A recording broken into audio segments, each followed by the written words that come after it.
함께 말씀 나누도록 하겠습니다. 제가 최근에 온라인에서 한 짧은 영상을 봤습니다. 내용이 뭐냐면 보신 분들도 계실 수 있어요.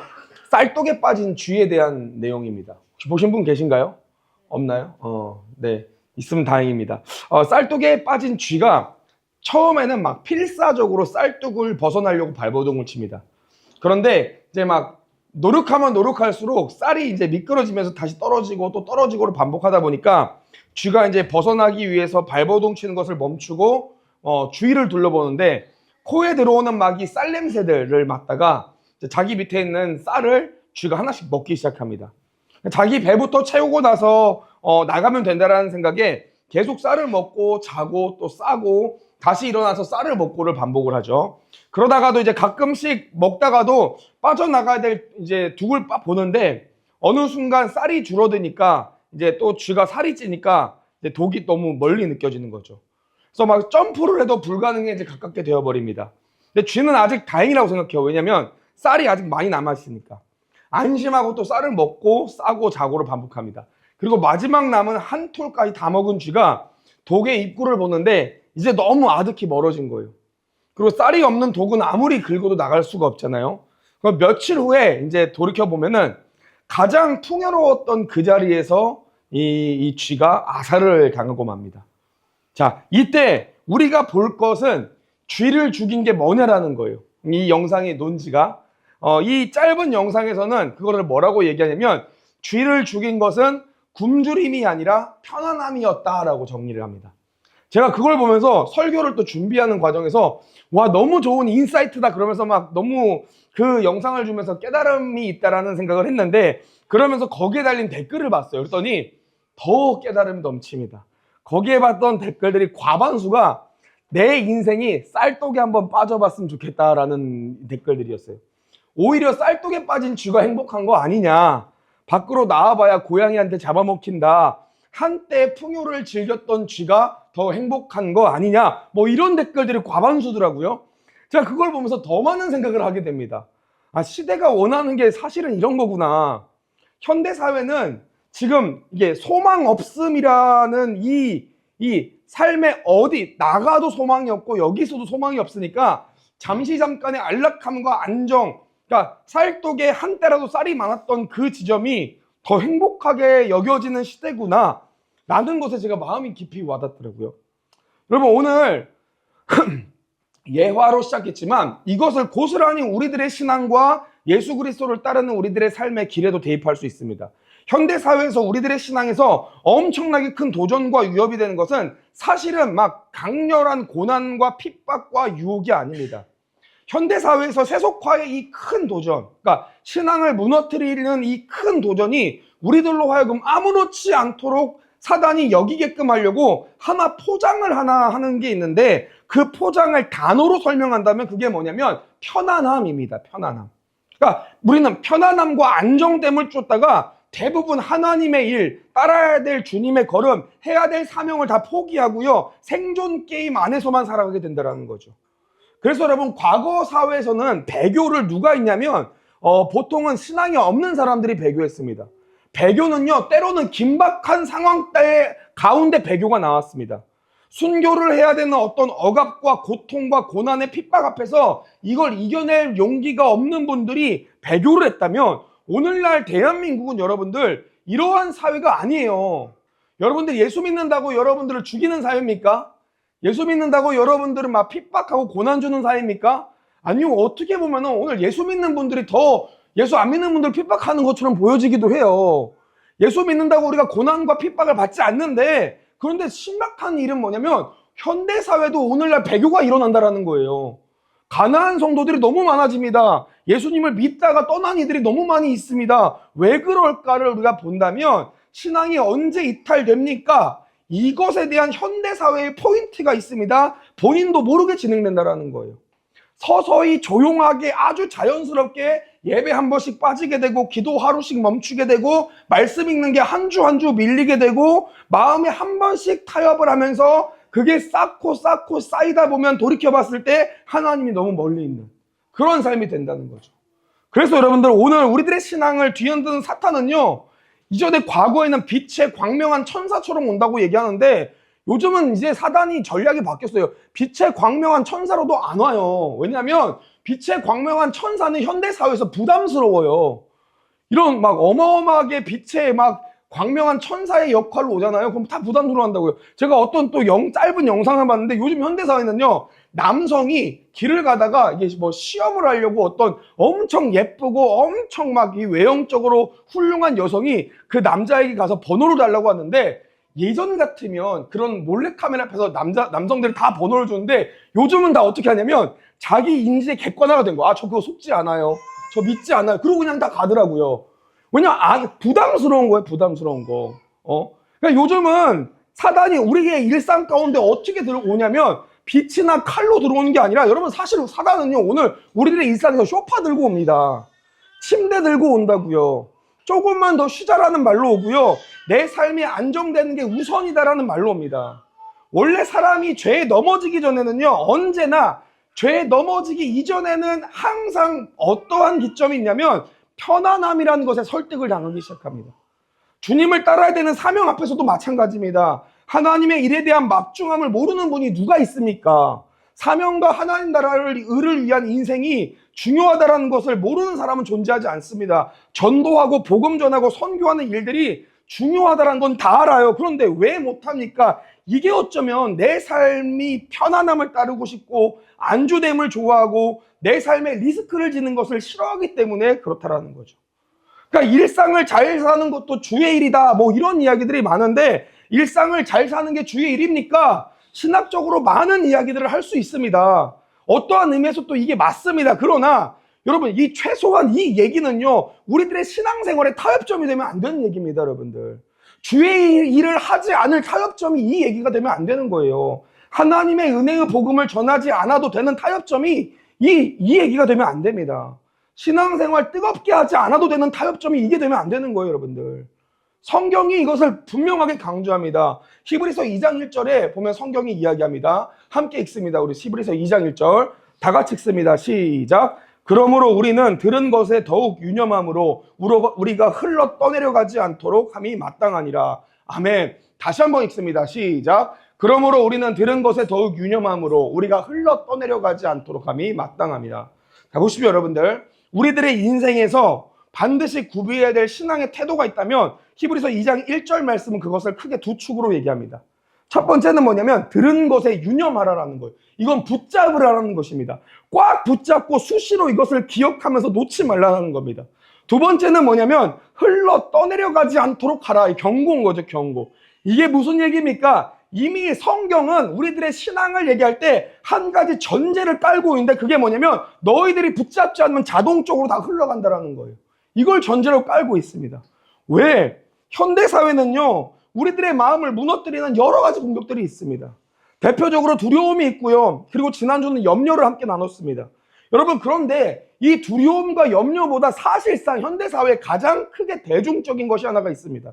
신앙을 훼손시키는 대중적인 공격이 있다면 그게 뭐냐면 여러분, 타협이라는 거예요. 타협. 타협의 본질이 뭡니까? 타협은요, 사회학적 단어로 여겨지자면 둘 이상의 개인이나 집단이 어떤 요구 조건 앞에서 한 발짝씩 양보해서 합의하는 것을 타협이라고 얘기합니다. 그러니까 사실 타협은 나쁜 단어가 아니죠. 양쪽 측에서 한 발씩 양보해서 합의하는 게 어찌 나쁜 것이겠습니까?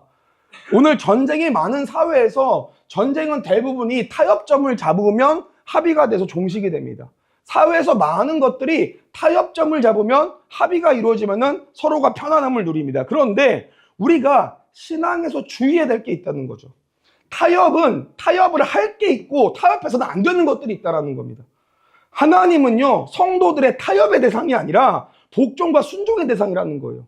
이 인지를 깔고 가셔야 됩니다. 우리가 복음의 그 유일성과 절대성을 타협해서 상대화하면 안 된다는 거죠. 하나님과 우리의 그 관계가 중간에 그 어떤 것도 개입해서는 안 되는 타협 대상이 아니라는 겁니다. 왜? 여러분, 종교개혁의 5대 표어가 있습니다. 솔라 스크립투라, 솔라 그라티아, 솔라 피데, 솔라 크리스투스, 솔라 데오 글로리아. 이게 뭐죠? 오직 성경, 오직 은혜, 오직 믿음, 오직 그리스도, 오직 하나님께 영광. 이 5가지입니다. 이거는 종교개혁의 5대 표징이라고 얘기합니다. 그런데 이 5대 표징 중에 공통적으로 들어간 단어가 하나가 있어요. 그게 뭡니까? 오직이에요. 오직. 오직. 왜 오직을 넣습니까? 신앙은, 복음은 본질적 배타성을 가지고 있다는 거예요. 여러분, 저는 그래서 요즘 영상을 보면서 그런 걸 많이 봐요. 왜 기독교는 이렇게 배타적인가? 그런데 그 설명하시는 분들이 보통 다 어떻게 설명하냐면, 우리는 배타적인 종교가 아니다. 뭐 이렇게 설명을 하시면서 배타적으로 하는 분들이 되게 나쁜 분들이다. 뭐 이렇게 평가를 하시는데, 여러분, 이거 성경적이지 않아요. 여러분, 우리는 신론에서 배타성을 가지고 있어요. 아니, 유일신을 섬기면서 배타성이 없으면 그게 유일신입니까? 유일신이 뭡니까? 신은 한 분밖에 안 계시다라는 거예요. 그 외에는 다 사단이거나 다른 영들이다. 신은 한 분밖에 없다. 우리가 믿는 신은 하나님 여호와밖에 없다. 여기에 가는 길은 예수 그리스도밖에 없다. 그러니까 우리는 배타성을 가질 수밖에 없어요. 신론에서 배타성이 나오지 않으면 그게 이상한 겁니다. 그렇잖아요? 예수님도 배타성으로 얘기하세요. 왜 십자가를 지십니까? 타협하지 않아서 십자가를 지신 거잖아요. 요한복음 14장 6절 말씀에 이렇게 얘기해 주래 잘합니다. 예수께서 이르시되 내가 곧 길이요 진리요 생명이니 나로 말미암지 않고는 아버지께로 올 자가 없느니라. 얼마나 배타적인 말씀입니까? 얼마나 교만하고 얼마나 이상한 말입니까? 본인 아니면 길도 아니고 진리도 아니고 생명도 아니라는 말씀이에요. 그런데 예수님은 선포하십니다. 왜요? 이게 맞으니까. 이게 진리니까. 다른 길이 없고 다른 복음이 없고 타협 자체가 무의미하기 때문에 그렇다라는 거죠. 그런데 문제가 뭐냐면 이러한 유일한 분을 섬기는 우리들의 신앙 앞에서 우리는 너무 타협점이 많다라는 거예요.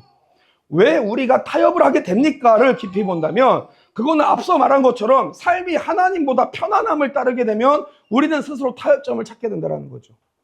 성도가 세상과의 타협이 어떻게 이루어집니까를 본다면 결국은 어떻게 이루어지냐? 보통 여러 가지의 모습이지만 결이 같습니다. 하나님이 옳다라는 건 알지만 편한 길을 택하는 거예요. 순종이 복이다라는 것은 알지만 당장은 덜 불편한 길을 선택하는 거죠. 거룩이 생명이다라는 것은 알지만 일단 편한 선택을 합니다. 주님께 손해보는 게 답인 것을 본인도 알지만 손해 안 보려고 살아가려고 할 때 이때 타협이 우리 가운데 일어난다는 거죠. 그래서 여러분 오늘 현대인은요 고난 때문에 하나님 떠난 분 별로 없습니다. 그런데 편안함 때문에 하나님 떠나는 경우는 엄청나게 많습니다. 광야에서 하나님을 찾다가 가나안에 들어가서 안정되면요 하나님을 잊어버리는 것이 우리고요.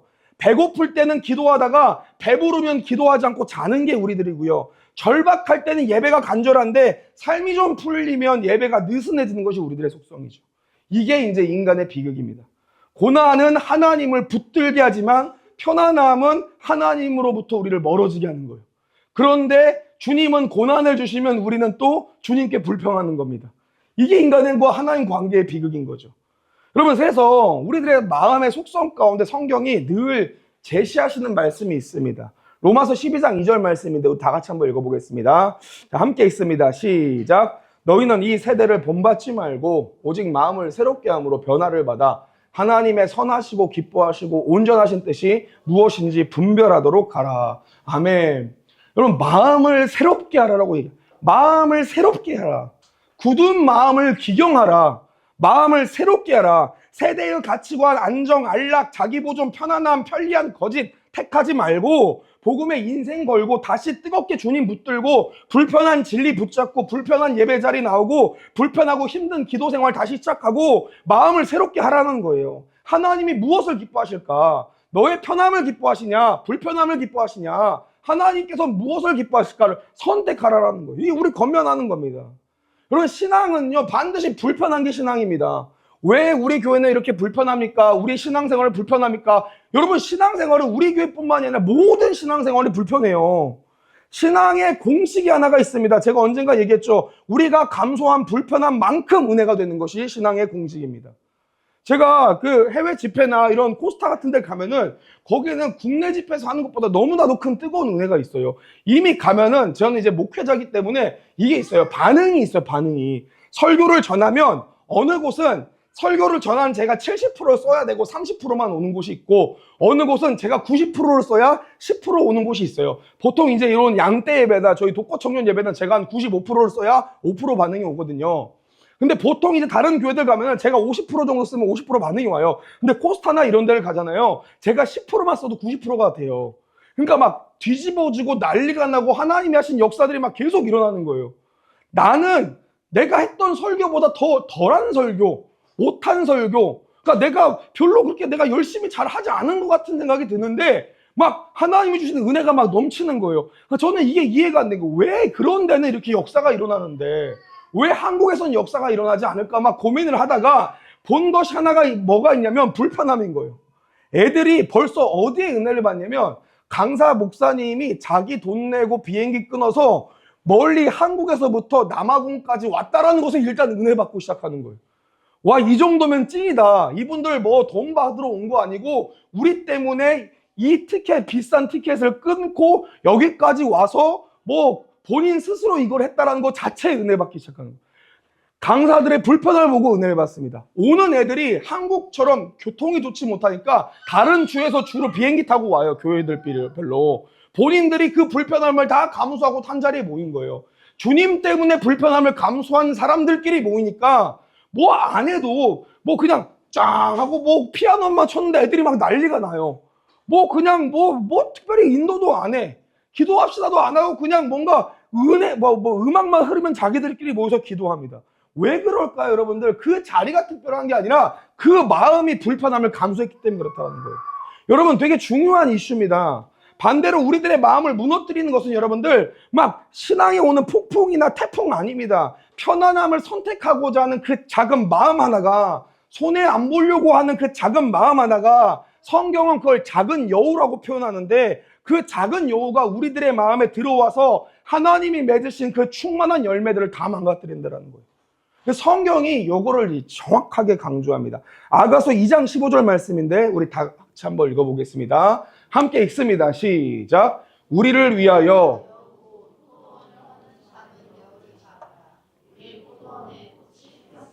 아멘. 그럼 아가서에서 표현되는 이 포도는 어떤 장소냐면 하나님과 우리가 맺어가는 사귐과 교제의 공간입니다. 여기에 이제 막 열매들이 일어나요. 결실들이 일어나려고 하는 딱 시점인 봄철입니다. 겨울도 지나고 비도 그쳤고 지면에 꽃이 피고 새가 노래하고 비둘기가 소리내는구나 라고 얘기를 하면서 아가서 2장 15절 말씀을 이야기하는 거예요. 봄날 이제 막 피어나기 시작하는 그 아름다움, 하나님과 우리 사이의 사귐과 교제가 열매가 나오려고 하는 그 계절에 그것을 허무는 아주 악한 존재가 나오는데 그것이 무엇입니까? 범이나 곰 같은 거대 생물이 아니라는 거예요. 태풍이나 홍수가 가뭄 같은 자연재해가 아니라 작은 여우, 작은 여우. 눈에 어쩌면 멀리 있으면 잘 보이지도 않은 작은 짐승이 뿌리를 갉아먹고 꽃을 짓밟고 새롭게 맺어지는 열매들을 훔쳐서 달아갑니다. 여러분, 오늘 그래서 우리가 한번 고민할 이 작은 여우가 뭐냐라는 겁니다. 우리들의 삶에 주님과 나의 관계와 교제를 박살내려고 하는 이 작은 여우가 뭐냐라는 거예요.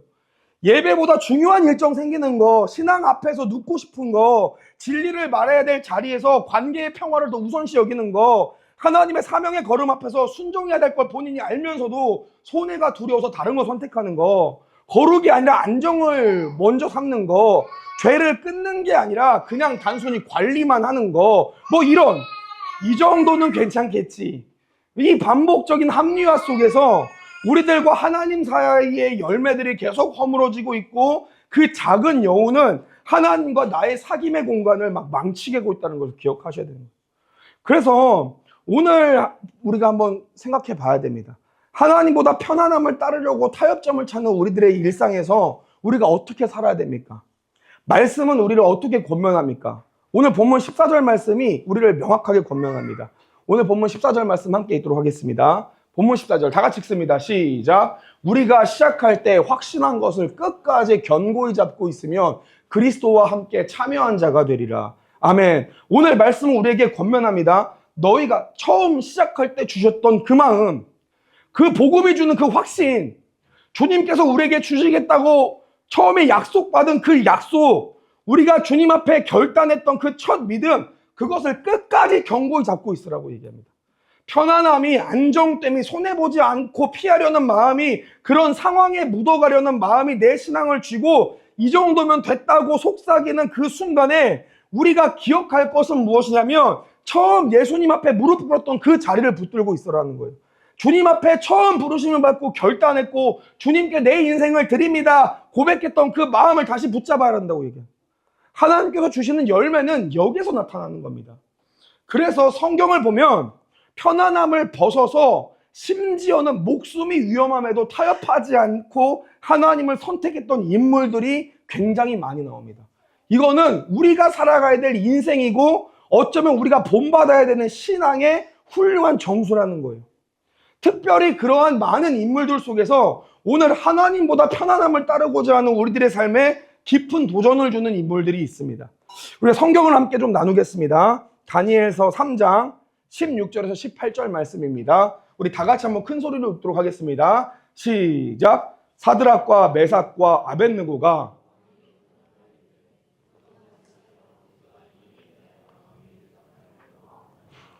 왕여 우리가 섬기는 하나님이 계시다면 우리를 맹렬히 타는 풀물불 가운데서 능히 건져내시겠고 왕의 손에서도 건져내시리이다. 아니하실지라도 왕이여 우리가 왕의 신들을 섬기지도 아니하고 왕이 세우신 금신상에 절하지 아니할 줄을 아옵소서. 아멘. 자 보세요 여러분들. 목숨이 위험한 상황 가운데에도 믿음을 고백한 타협하지 않는 신앙의 정절을 지킨 이들이 나옵니다. 오늘 우리가 읽은 말씀의 배경을 보면요. 이스라엘은 이미 없어서 그러니까 이들이 신앙의 정절을 지킨다고 해도 돌아갈 나라는 없습니다. 다 망한 상태입니다. 예루살렘 무너졌고요. 성전 파괴됐습니다. 많은 남은 유다의 백성들이 포로로 바벨론으로 끌려가게 됐는데 바벨론은 그때 당시를 보다면 고대 근동의 패권을 장악했던 절대 제국입니다. 그러니까 그 제국을 통치했던 왕이 느부갓네살 왕인데 이 느부갓네살 왕이 그 바벨론 제국에게 주는 임팩트가 뭐냐면 모든 것을 혼자 다 쥐고 흔들고 있는 절대 1인 권력자인 거예요. 정치, 군사, 종교적인 권위까지 자기가 다 짚고 있습니다. 그러니까 자기의 형상으로 된 금으로 된 신상을 세워요. 왜냐하면 내가 곧 신이다라는 개념을 계속 강조하고 있습니다. 모든 사람 다 불러놓고요. 여기에 절하라라고 얘기합니다. 절하지 않으면 어떻게 됩니까? 풀무불에 던져질 것이다. 금이나 은을 녹이는데 쇠를 녹이는데 사용하는 풀무불에 던져버릴 것이다. 자, 이러한 메시지가 선포됩니다. 그리고 이것은 이제는 단순한 선택이 아니라 본인의 생존의 문제, 죽을 건가 살 것인가에 대한 문제로 접근이 되어집니다. 근데 오늘 이게 우리들의 이 상황이 사실은 낯설지가 않아요. 우리들 삶도 마찬가지입니다. 신앙이라는 것 앞에서 우리가 요구받는 절함이 너무 많습니다. 돈 앞에 절하라는 요구가 있고요. 관계 앞에 절하라는 요구가 있고요. 성공과 어떤 내 삶의 안위와 이런 것들에 무릎 꿇으라는 현실들이 있습니다. 계속 우리가 여기에 타협하지 않으면 세상은 뭐 굳이 그렇게까지 하냐. 마음으로만 하나님 믿으면 되는 거 아니냐. 겉으로는 조금 맞춰주면 되지 않냐. 이게 타협의 유혹인 거예요. 그런데 그 자리에서 사드락과 메삭과 아벳느고가 왕 앞에서 뭐라고 얘기합니까? 우리가 이 일에 대하여 대답할 필요가 없나이다. 뭡니까? 우리는 결론 끝났습니다. 고민 끝났고 선택은 진작에 끝났습니다. 우리가 섬기는 하나님이 능히 우리를 건져내실 것입니다. 이거는 믿음인 거예요. 하나님이 건져내실지 건져내지 않으실지 몰라. 그런데 믿음으로 하나님은 다시 살릴 수 있습니다를 선포합니다. 그런데 여기에 태도의 중심이 그 다음에 나옵니다. 무엇입니까? 하나님이 능력이 있다는 걸 믿습니다. 그런데 더 중요한 거는 하나님이 우리에게 그 능력을 사용하지 않으셔도 우리들의 믿음과는 상관이 없습니다. 하나님이 나를 살려주셔서 믿는 게 아니라 내가 뭐를 하면 성공할 것을 믿어서 하는 게 아니라 나를 살려주시지 않아도 나는 하나님을 선택하겠습니다 라는 거예요. 나는 타협하지 않습니다. 보통 우리가 하나님이 도와주시면 하고 하나님이 이 길 열어주시면 순종하고 하나님이 응답해 주시면 헌신하겠다고 합니다. 그런데 사명 앞에서 신앙 앞에서는요. 하나님이 길을 먼저 열어주시는 것이 그렇게 흔치 않습니다. 하나님이 응답을 먼저 주시는 것이 그렇게 흔치 않습니다. 더군다나 신앙에 깊으면 깊을수록 하나님이 응답 잘 안 하세요. 그러니까 목사님, 목회자한테 와가지고 여러분들이 제가 이직을 해야 됩니까? 뭐 퇴사를 해야 됩니까? 물어보지 마세요. 여러분들한테 하나님이 더 잘 응답하시고 저한테는 그런 얘기 잘 안 하세요. 목회자한테 요구하신 건 뭐냐면 퇴직을 하나 이직을 하나 네가 네 삶에서 내 앞에 철저하게 헌신하고 복종할 수 있냐 이걸 물어보세요. 그러니까 더 깊어지면 깊어질수록 우리 삶에 주님은 길을 먼저 여시지 않아요. 왜냐하면 주님을 따르는 길이 헌신인데 주님을 따르는 길이 희생인데 이걸 전제하지 않으면 뭔가 우리가 주님 길 여시면 가겠습니다. 하나님 뭐 응답 주시면 헌신하겠습니다. 이거는 하나님이 아닌 다른 것도 줄 수 있는 것들이라는 거죠. 진짜 믿음은 하나님이 나를 어떻게 하실지를 보고 결정하는 게 아니라 하나님이 어떠한 분이신지를 알고 이미 결론 내린 상태라는 거예요. 타협하지 않는 상태라는 겁니다. 새 사람은 타협하지 않습니다. 하나님 외에 다른 걸 붙들지 않겠습니다라고 명확하게 이야기를 합니다. 그리고 거기 안에서 주님은 그들을 죽이시지 않아요. 그들의 삶과 그들의 결단이 그들의 공동체의 영광이 되도록 만드신다는 거예요. 그래서 우리가 다시 한번 결단해야 됩니다. 여러분, 하나님을 붙들 것인가 다른 걸 붙들 것인가, 하나님 앞에만 무릎을 꿇을 것인가 다른 것들에게도 꿇을 것인가, 상황을 보고 결정하고 환경을 보고 결정하고 열리는 대로 가고 뭐 이렇게 얘기할 것인가, 아니면 내가 주의 그 부르심 앞에서 주님과 동행하는 이 걸음에 내가 죽더라도 순종하겠습니다 라는 이 결단을 드릴 것인가, 그리 아니하실지라도 라는 그 믿음을 우리 가운데로 정확하게 새길 것인가, 우리가 한번 고민해 보셔야 됩니다. 오늘 우리들의 삶은요, 타협이 너무 많은 세상입니다. 신앙에도 너무 많은 공격이 타협으로 일어납니다. 아이 뭐 내가 또 이렇게까지만 안 해도 상관없겠지. 사역을 하는데도 그래요. 수없이 부끄럽지만 제가 목요일마다 화요일마다 맨날 우리 힘들고 어려운 분들 섬기면서 가잖아요. 그리고 뭐 현장에서 뭐가 터졌다고 생각하고 가잖아요. 그럼 가면서도 저는요, 몸을 움직이면서도 내가 여기까지 가는 게 맞나, 오늘 하루는 빼도 상관없는 별의별 타협에 들어옵니다. 그런데 우리의 삶은요, 막상 가면은 더 비참한 거는 한 명도 안 올 때가 있어요. 그런데 그리 아니하실, 한 명도 아니 오실지라도 나는 내 주님 만나러 갑니다. 그 자리에 은혜가 있는 거예요. 그 자리에. 그럼 타협하시지 마세요. 우리들의 인생은 타협하기엔 너무나도 짧습니다. 말씀을 좀 정리하도록 하겠습니다. 누가복음 13장 6절에서 9절 말씀입니다. 우리 한번 크게 읽어보도록 하겠습니다. 누가복음 13장 6절에서 9절 말씀 함께 읽습니다. 시작. 이에 비유로 말씀하시되 한 사람이 포도원에 무화과 나무를 심은 것이 있더니